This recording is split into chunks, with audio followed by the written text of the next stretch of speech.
Good evening.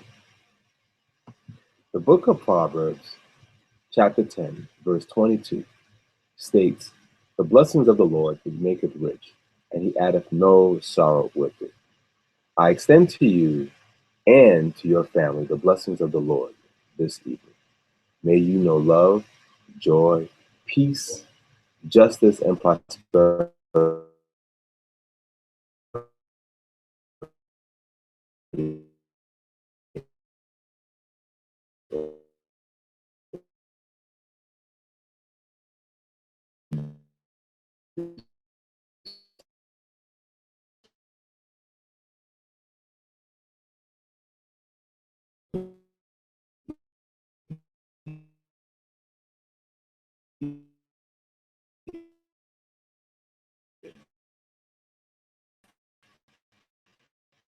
And may you, as we've helped to reduce the policing practice of stop, question, and frisk by the NYPD, and in the election of a new mayor of the city of New York.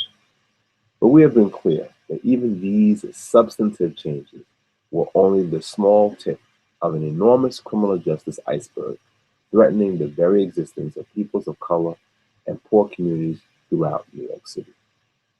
In 2013, the country was shocked to learn that the murderer who used Florida's Stand Your Ground law as an excuse to murder the unarmed teen Trayvon Martin would not be punished for the heinous crime of taking that young innocent man's life. And in the summer and autumn of 2014, shock again, and enough became more than enough when two separate grand juries in two separate American states failed to indict police officers for the murders of Mike Brown Jr. in Ferguson and Eric Garner on Staten Island in the city of New York. The conscience of the nation was seared.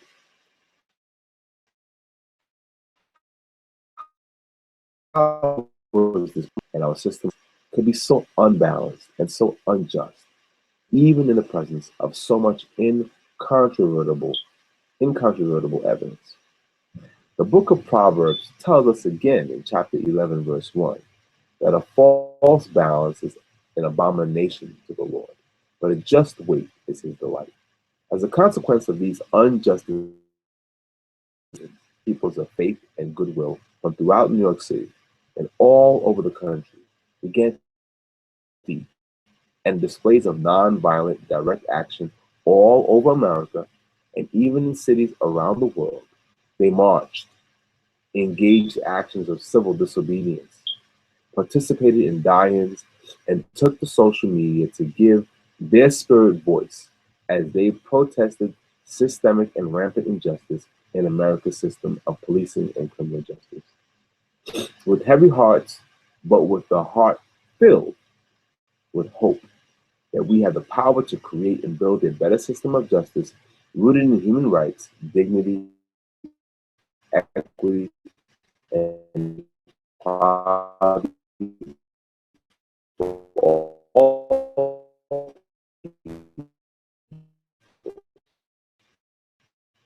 We will march for justice for weeks for solidarity. Then 1 week before Christmas, honest and beloved New York City police officers, Raphael Ron, Wenjin and Root, were sitting in their patrol cars in Bedford stops in Brooklyn by a depraved, mentally ill individual who traveled the same day from out of state, using this nonviolent social movement as an excuse to incite and engage violent, seditious murder against New York City police. The murders seemed to suck the lifeblood out of the fledgling movement, as shock turned to anger and intolerance, vitriol and deep emotional pain on both sides of this immense social debate. Mayor Bill de Blasio asked for a pause to protest, to allow the city to mourn, and to permit the city and the nation as a whole to respond and serious questions, as the city of New York honored and buried its fallen officers.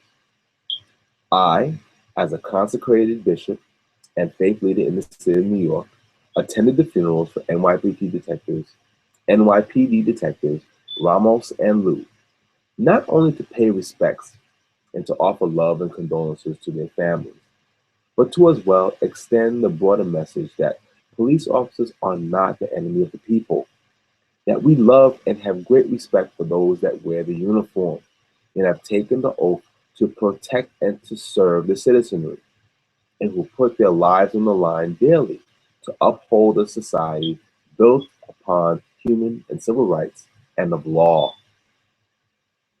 Our fight is for justice and equity in the conduct of that noble profession, for the fair and just prosecution of officers who in bad faith take innocent life, violate the laws they are sworn to protect, and who execute their duties with malice and depraved indifference to the lives that they are sworn to protect. For policing strategy objectives, policies, and practices that not only uphold the rule of law, but that as well preserve and protect communities and the people that live in them, regardless of race, color, or economic station. We believe that Black lives matter and that every life matters, and our objectives are to promote and preserve life for all people, without fear of those that we rely upon to protect us, and that we should be free to have that life more abundantly. In this new year, on January 19th, 2015, at 12 noon, on the day set aside to honor the life, vision, and sacrifice for civil rights of the Reverend Dr. Martin Luther King Jr., we, the people of faith, goodwill toward all men and conscience, re-engage this social debate as we pray with our feet and march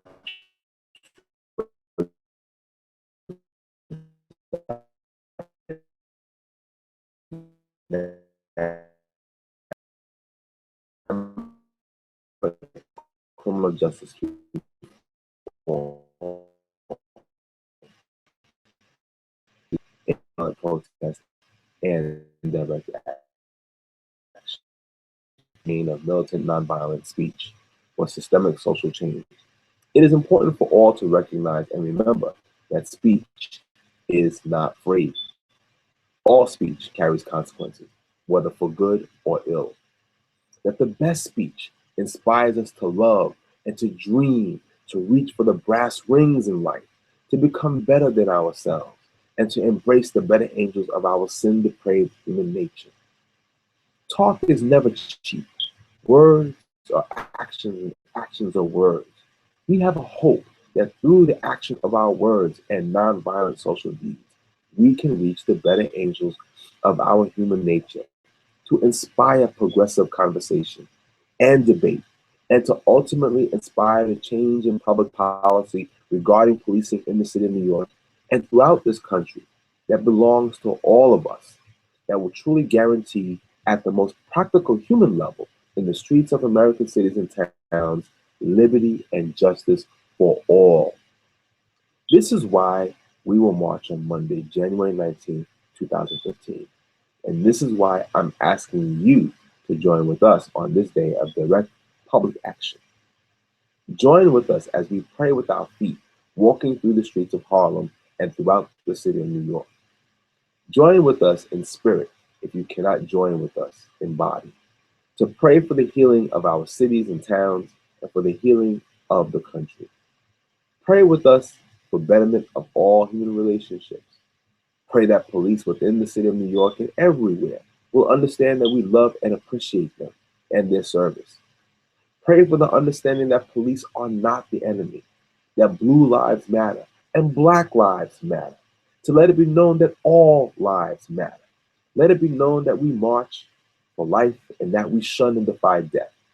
We march for policies of strong community policing that promote healthy civic engagement and relationships between the peoples of community and the police that serve and protect them. We march for systemic change to a system of criminal justice that sees more Black and brown people of color behind bars today than were ever under the bondage of the Middle Passage and American slavery. We march to change the flawed practice of broken windows policing because you can't force people of meager means to live in neighborhoods riddled with poverty and brokenness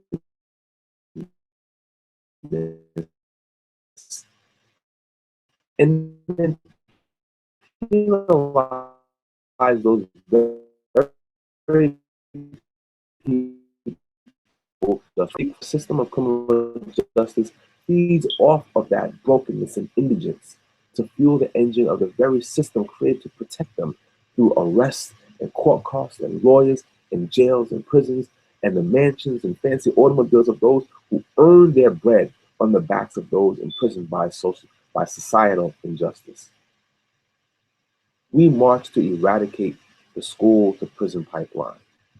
A mind is a terrible thing to waste, and so are human bodies, miseducated and uneducated, being farmed through a system of education that sees far too many black and brown children left behind, only to be caught up in a system that feeds off of their circumstances and ill fortunes to generate wealth for lawyers, judges, and jailers.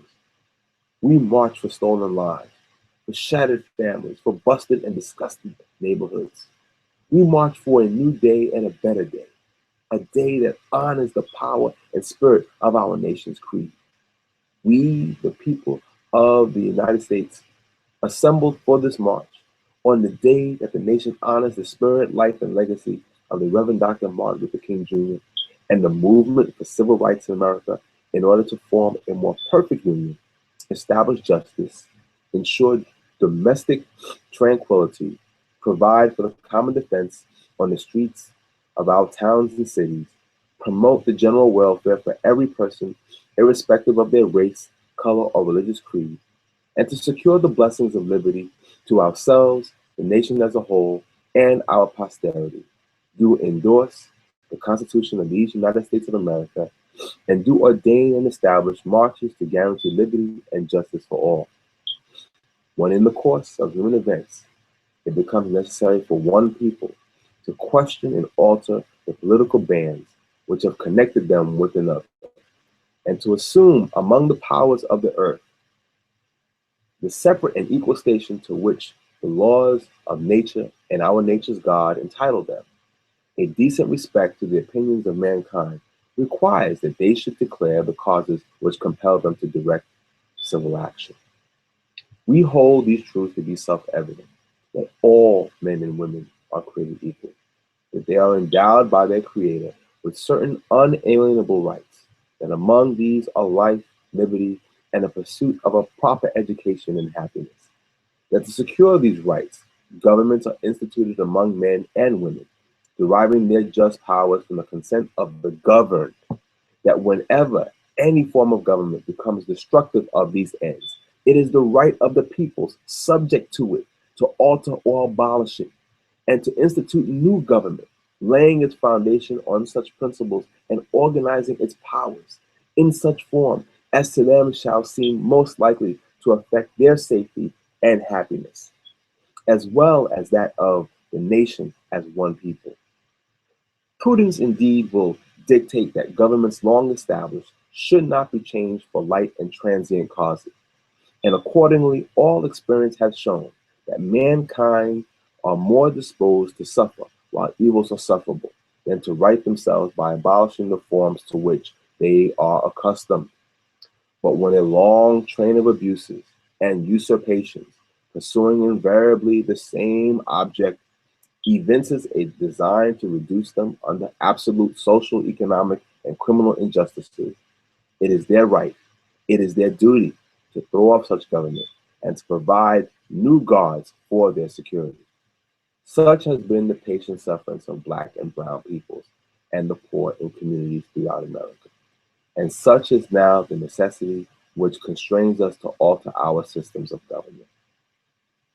Please join with us and the families of the victims of police misconduct and murder, praying and marching for a better, more just and equitable civil society, for dynamic reform of our criminal justice system, the systemic reform of the New York City Police Department, as well as justice for the victims of police misconduct and murder and their families. Join with us on Martin Luther King Day, Monday, January 19th, 2015 at 12 o'clock noon at the corner of 110th Street and Lenox Avenue in the village of Harlem in the city of New York as we march to ensure a civil society of liberty and justice for all. Because justice delayed is justice denied. My name is the Reverend Bishop Dr. Raymond H. Rufen-Blanchette. I'm the pastor of the Revelation Pilgrim Ministries Apostolic and the chairman of the Clergy Campaign for Social and Economic Justice. I thank you for taking this time to hear me out and to be with us on tomorrow. May the Lord richly bless you and your family, my beloved.